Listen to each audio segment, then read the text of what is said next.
The last several days have been volatile, to say the least, for markets, as investors digest the latest on tariffs, trade tensions, and what it all means for the global economy, and perhaps a reordering of the global order. And that is also true for oil and other commodities, as investors worry about the outlook for demand. Here to break down what these uncertainties all mean for commodities and the complex is Hussein Allidina. He is Managing Director and Head of Commodities at TD Asset Management. Thanks so much for making the time. I know you're busy. Thanks for having me. Let's start with, just to let people, I want to talk about, oil, copper, gold, silver, find out what's happening. But I want to, take it up a level first and talk about the importance of a balanced portfolio in this kind of environment. This is the time it shows up. Yeah, so we've talked before about the correlation between 60-40. 60-40 was the optimal portfolio for a very long time while inflation was contained, and you had that negative correlation between the two. Historically, folks have looked at commodity derivatives as part of their asset mix, or the folks that have looked at commodities as part of their asset mix have done so because of the negative correlation it provides. Commodities have definitely been caught up in the last sort of 10 days in this sort of market retracement. But if we look year to date, commodities, the Bloomberg Commodity Index was down, 1.5% as of this morning, versus equities down 17% and fixed income doing what it does. In the environment where you have stagflation, which folks are talking more about today, unfortunately, commodities are one of the few assets that perform well. Now, most folks will agree and admit that they're not smart enough to call the macro environment that we're going to head into tomorrow. There's a lot of uncertainty around that. So you want to build a balanced portfolio that includes things like infrastructure, real estate, and commodities. Commodities are that hedge against inflation, the hedge against stagflation. And I think, for the better part of the last 10, 15 years, we haven't needed that diversification. It's been relatively easy in that sort of 60-40 portfolio. I'm not sure the environment going forward is going to be as conducive. And I think it does increase the demand for those diversifying assets. Yeah. Okay. Good thing to keep in mind as we watch what we watch. Let's talk about some of the individual commodities. Oil. I think before President Trump came into power, was trading in around, I think, 73. I think now, again, day by day, minute by minute, what's happening. I think we're in around 55 for WTI. Why are we seeing that priced into oil right now? What is getting priced in? And do you think, the market's always right, but what do you see maybe that people should consider in terms of where it's going? So maybe before we even do oil specifically, I think what's happening in risk markets broadly is we're trying to reprice growth. Right. What is demand growth going to look like, right? We thought originally oil demand in 2025 would grow by 1.2 million barrels a day. There's a tremendous amount of uncertainty around what the level of GDP globally is going to look like on the heels of this sort of trade war that's unfolding.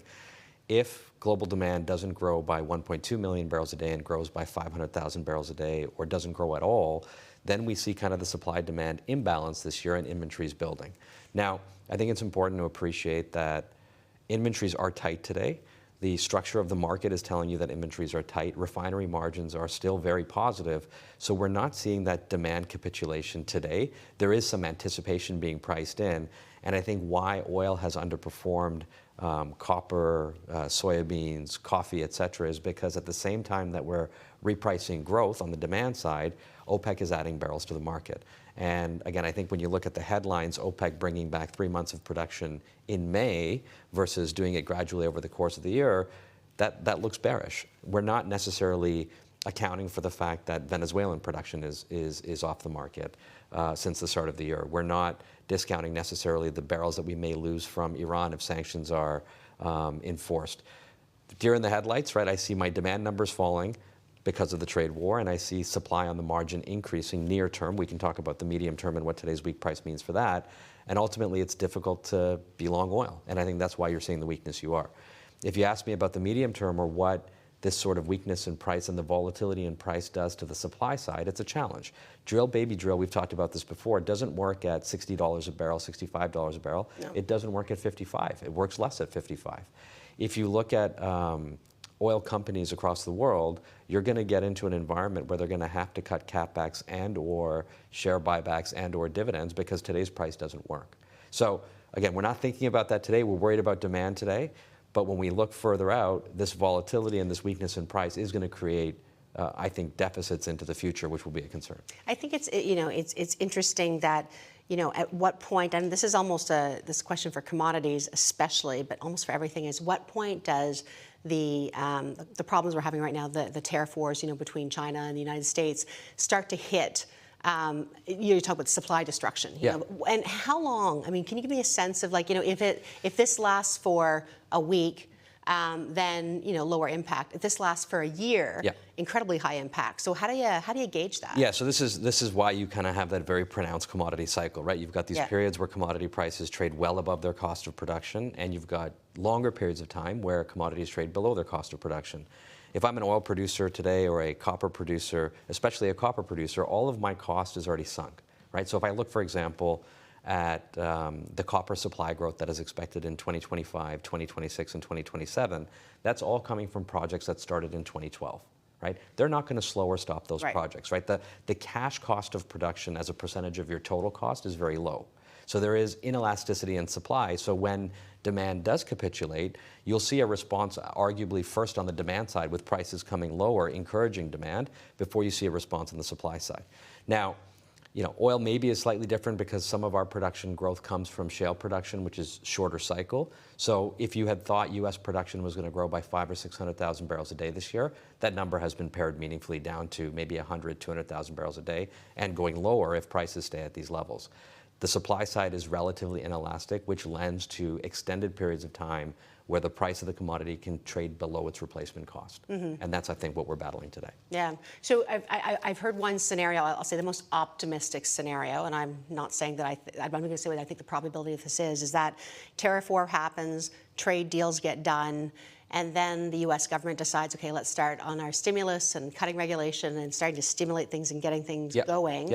If that scenario plays out, where do you see oil and copper? Yeah, so once we get through this trade drama, let's call it, we can then focus on what the second derivative for growth is going to look like. Right now, the second derivative is very negative because we're trying to price in what 100% tariffs mean between China, the U.S., the rest of the world, et cetera. But ultimately, if we rewind to just March, right, we saw Europe announce sort of massive fiscal spend as it relates to defense. We've seen China increasing their fiscal spend. There's a lot of spend being done that is commodity intensive, and deglobalization is definitely bullish to the commodity because we're going to move from just in time to just in case. We're going to have duplicative supply chains, which are all very sort of commodity intensive.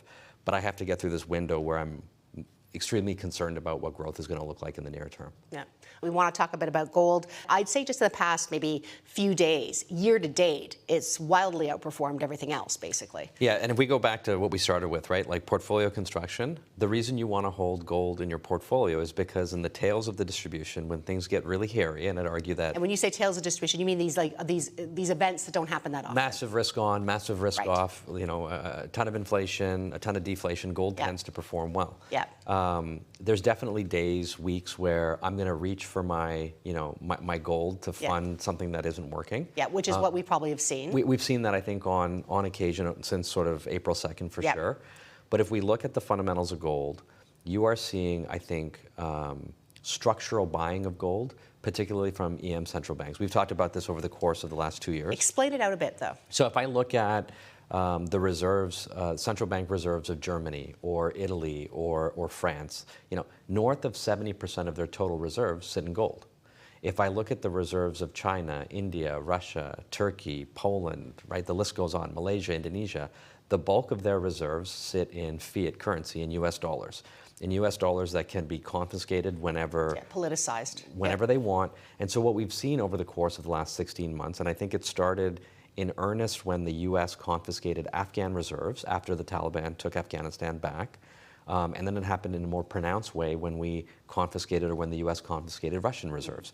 You've seen on the margin buying of gold from EM central banks. That's been a very meaningful source of demand for the gold market, but it hasn't really made a difference in their aggregate reserves. So our view has been that you will continue to see this portfolio diversification from EM central banks, not necessarily because of de-dollarization, but because of better portfolio construction.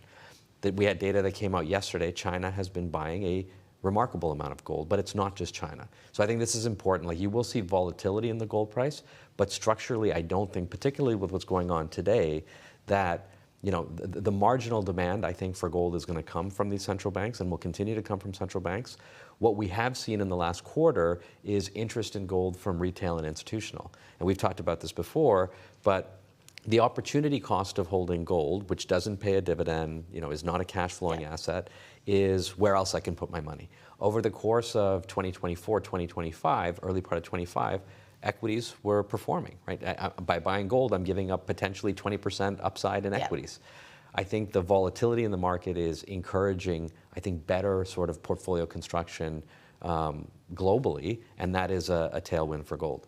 What we're seeing in the dollar, what we're seeing in treasuries is a concern again, and I think on the margin, gold isn't something that I can manipulate, right? And I think that's why we're seeing the interest in the asset class. Yeah, I think, I want to make sure we touch on silver just because, some people kind of look at silver thinking that it is a pseudo gold. Because it's also an industrial metal. So it actually, as you said, it's attached to GDP because its demand is attached to that. So if I look across, again, commodities have beta to inflation. So if I'm trying to hedge inflation, I want to own commodities because commodities tend to be a source of inflation.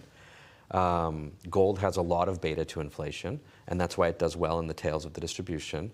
But commodities also have beta to growth. So we talked about oil and why oil is suffering and why aluminum is down and why nickel is down. It's because we're recalibrating our growth expectations.